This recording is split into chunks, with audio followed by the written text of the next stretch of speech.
Well, thank you for joining us again for another 360 Timmy. And this week we're in Victoria Park in Ashford, Kent. And my guest is Sam Bynes. Hello. And welcome, Sam. Sam, the story is, I guess, Essex to London, London to Kent, and you're an entrepreneur Yeah. and part of the gig economy, I'd say. Yeah, definitely. Yeah, it's been fun. So tell us about your background then. Tell us about your journey. What have you done? So I started off. I started off in tennis actually, and actually that's a self-employed job. So you have to find all the work for yourself, and obviously one of the downsides to it is you only work over summer because Wimbledon's on. So this is tennis training. Yeah, tennis training. Tennis yeah, coach. Sorry. tennis coach. Yeah, it's and obviously from there I changed completely into software because it's that's the path you take in life, you know. So yeah, I retrained, went off to uni, decided that's the best thing to do with my time, and went into software. Yeah, so now I do software consulting and stuff like that for larger companies. But we did all sorts. I worked for IBM for a bit, obviously. A big player then. A big player, yeah. Got into there, and that sort of led me down my journey into, well, I can probably do this myself, and there we have it. That's kind of how my life story went. It's quite a quick version of it, I guess. Yeah. But well, so let's expand that a bit then. So what sort of software do you actually write? So I work mainly in sort of the new cloud technology. So we do a lot of things like there's a new area of software development that's come around called DevOps, and I do loads of that work. And it's basically whenever you're working in cloud, you have these different big players like Azure, AWS, and so on.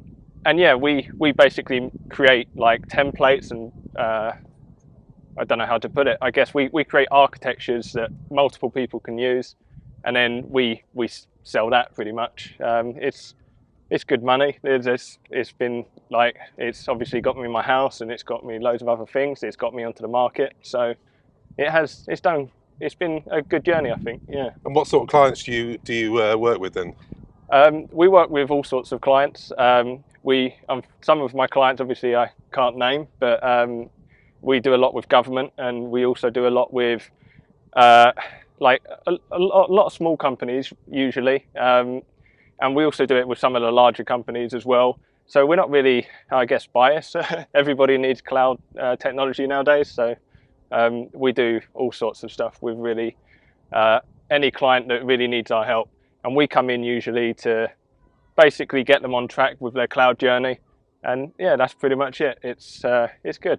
So and what part of that's unique then that you're working on? So as opposed to getting someone like IBM, I think what's your USP? I think the unique side of it is that there's not enough skilled people in cloud, and because it's such a new technology, all of the really skilled people tend to be in the smaller companies, and this leads larger companies like IBM to tend to buy up all the smaller companies to obviously get the talent. Yeah. But that's what I found in this industry is actually a lot of the smaller guys tend to have a lot more really good developers, and a lot of the time that's how these larger corporations work. Is they tend to find the smaller companies that are doing something really, really well, and then they try and take that USP off of them in some way. So there's nothing really unique about what I do, but I think it's like everything. There's the uniqueness comes from if you're good at it and you provide some value, then people keep coming back, you know. Yeah. So and you do get a lot of repeat business. Oh yeah, most of my business is repeat business, and it's usually one of those things where people think it's going to be like a 6-month job and you're done. A lot of the time it's 6 months and then support. Yeah. So you end up having to support infrastructure for a long time, and people constantly change their infrastructure. So I would say once every 5 years, you get new infrastructure coming through, especially in the cloud game. So you have these 5-year contracts, and usually it's you'll be with AWS or Azure for 5 years, and then you want to move to whatever the best deal is, and so on. And how does it work? So you have employees, you have developers that work for you? Yeah. But you don't have premises here in Ashford? No, I don't have premises. So you're literally 100% virtual? All remote, yeah. We stayed with remote working as soon as we could really. Yeah. because we're quite a new business, we came through on COVID, and we realised that you can pretty much do all of this stuff online, right? I mean, the cloud itself is, the whole point of it is to be not having data centers, and really that's what AWS and Azure and all these people have started doing, is they've made it so you don't need to have these big data centers where people need to go and work. Now you can do all of it by going through their services, right? So that's what we did with ours, really, is we stayed remote as well, because why do we need to have an office when you can literally do most of this stuff on your computer from your house? Yeah. The only exception to that is sometimes in government you need to be in specific buildings. So there is that case, but Yeah. but that's such an exception that you only have to do it when you need to, right? So Yeah. So you're doing work with kind of protective marking, that kind of side of government as well. So I guess it's for that, is it? Yeah, and a lot of the time with stuff like this is you have all security in place, and there's so much around it that there's stuff that sometimes you can't even do because it's so secure, right? So it's one of those things where with government you could still probably do most of it online, but it's realistically a lot of the systems are offline, so you can't really access them. So how many people do you have working for your company? Well, it varies really, because that's part of the structure of my company. We've at one point we had like around 54 people. Yeah. Right now we have about 13, but that's just because we have less jobs at the moment. So we vary it really depending on. So you can flex and contract as you need to. That's good. And what are they contractors or? Most of those are contractors. Yeah. Like everything we do usually works with contractors, because with a contractor you can, especially nowadays, they get the benefit by contracting their own work. I get the benefit of having a more flexible workforce. So for me, it's actually a really good thing. But for, let's say, a larger company where you could maintain the workforce, that would be something like IBM, for example. They can maintain a really large workforce, and they have these concepts of like the bench, so they can keep people around. I'm a smaller company, so I can't really have a bench because I would bleed money. So. Yeah. And presumably when you were at IBM, you were on that bench, were you, before, and you know what that's like, and how they work with contracts, or were you the star player? Unfortunately, I wanted to be on the bench. Yeah. Oh, I see. Right. Okay. Yep. And unfortunately, from day one, I was working and billable. So yeah. But I tried to stay on the bench if I could, but I never really got to see it. So it's one of those. But I mean, to be honest, I can't imagine that being a good experience. Like if you're a developer or anybody who goes into a big company, sitting on a bench and not being used, I can't imagine that's what people want to do, Yeah. So I don't know if there's a similar situation where you work, but I would always imagine you want all your staff being useful, right? So, yeah, absolutely. And if you're a member of staff, you probably want to contribute as well, right? Yeah. So how spread out are your staff then across the country? I mean, or is it across Europe? Across Europe. Oh wow. Yeah. So we basically work with all sorts of different people. Usually, if it's government related, it has to be UK, workers only. I've got quite a few UK workers, and most of it actually is UK workers because we do most of our work with government. But there is workers that I've worked with people from like Russia a lot, and obviously like Ukraine area. But things have obviously changed quite a bit over there recently. Yeah. So yeah, it's all different kinds of workers.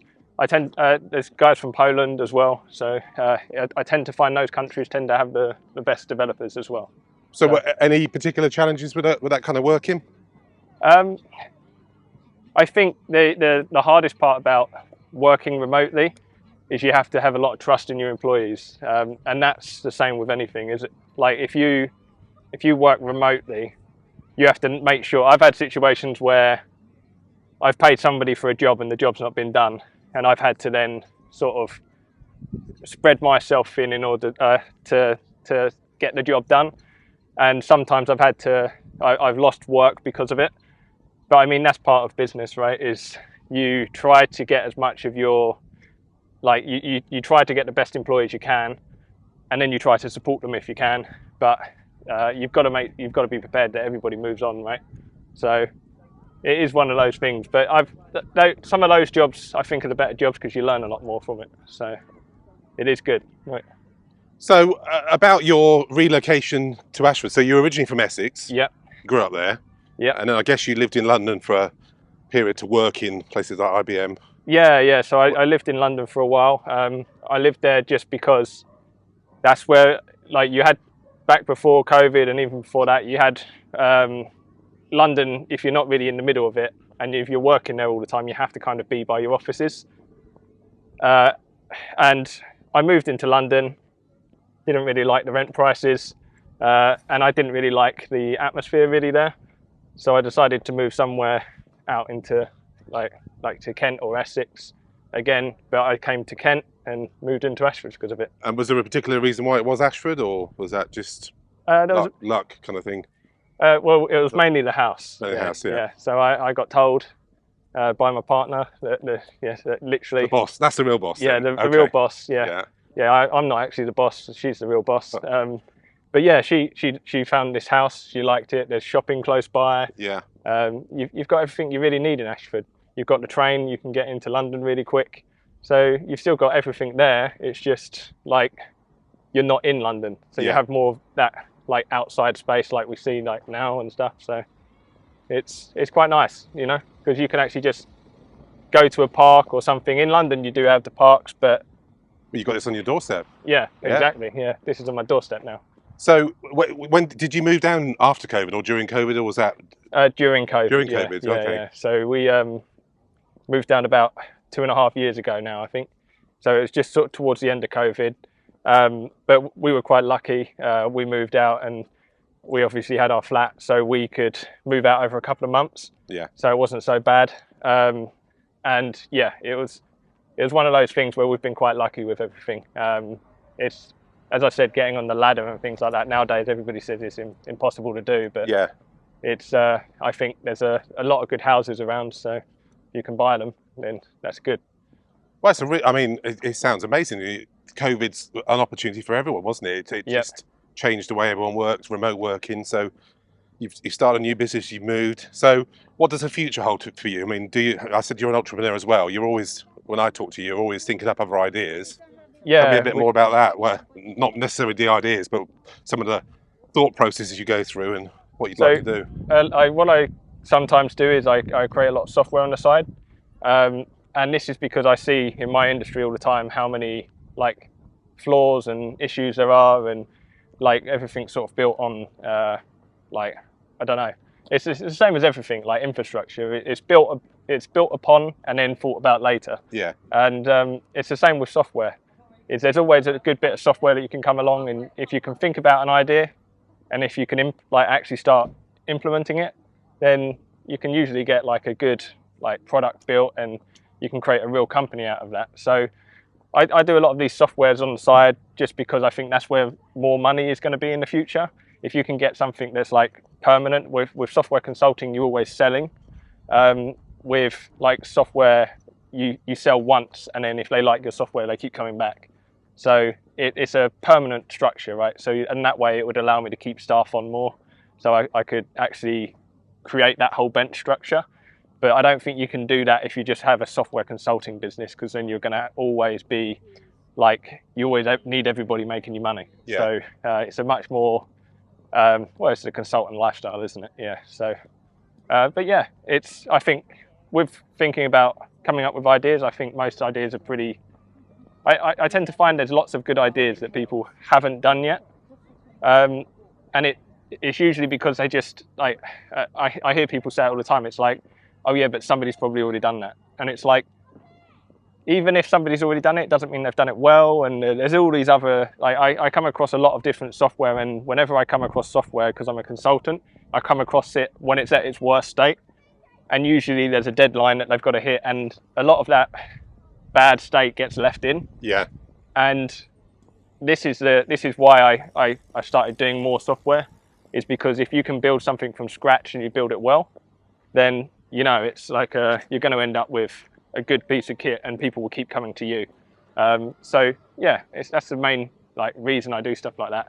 And I kind of thrive in those environments as well, you know. So like coming up with a business, it's a sort of environment where I don't know how to describe it. It's like if you're somebody who wants to work for themselves, you've always got to be thinking about the next thing. Yeah, well, innovating, I guess. Changing your approach to stuff. Yeah. Yeah, because if you always stay the same, well, you're unfortunately always going to end up like the market kicks you out if you stay the same. So you have to pivot all the time. Yeah, pretty much. Yeah, that's what they always tell you, isn't it? Yeah, growth mindset and pivoting. Yeah. So where do you see yourself in 5 to 10 years' time then? Classic question, maybe personally and professionally, with what you're doing right now. I think where I see myself in a couple of years is probably still in Ashford, obviously. Yeah. But no, it's I do see myself probably creating a piece of software at some point that maybe will be more of my focus. I've actually started a piece now around cloud technologies, and what that does is it helps you move, as I said about earlier, like you get these 5-year contracts and then sometimes you have to move cloud providers. Well, that's a large, costly piece of work. And I've been building software recently that allows you to move between some of the bigger cloud providers, and basically creates a standard template which will allow you to move between all of these cloud providers or even use all 3.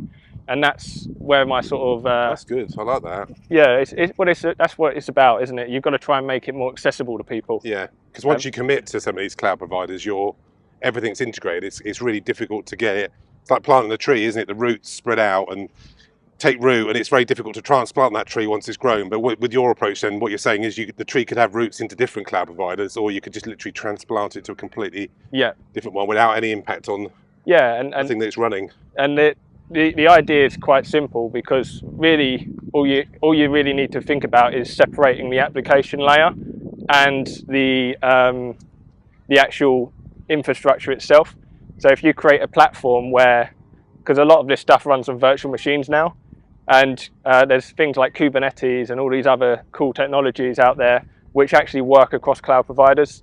So if you can create a containerized solution and you help everybody move towards that containerized solution, you can then move everybody across cloud, and it becomes much less costly at that point. Yeah, that's going to be a good thing, because cloud is actually is sometimes a lot more expensive, isn't it, than on-premises. Oh yeah, hosting and that kind of thing. I think this is the funny thing about my industry is it's always changing, and I've noticed that there was a big push towards cloud, and now there's a big push towards hybrid. So you have cloud and then you have your own data center still. Yeah. Which kind of defeats the purpose in some way, but it means that everybody's always going back and forth with technology. They say this is the best approach and this is the best approach, and I think really we're all just trying to sell. Yeah. That's what it seems to be. So yeah, I see myself in 5 years probably doing a similar thing, but maybe more around that software. Yeah.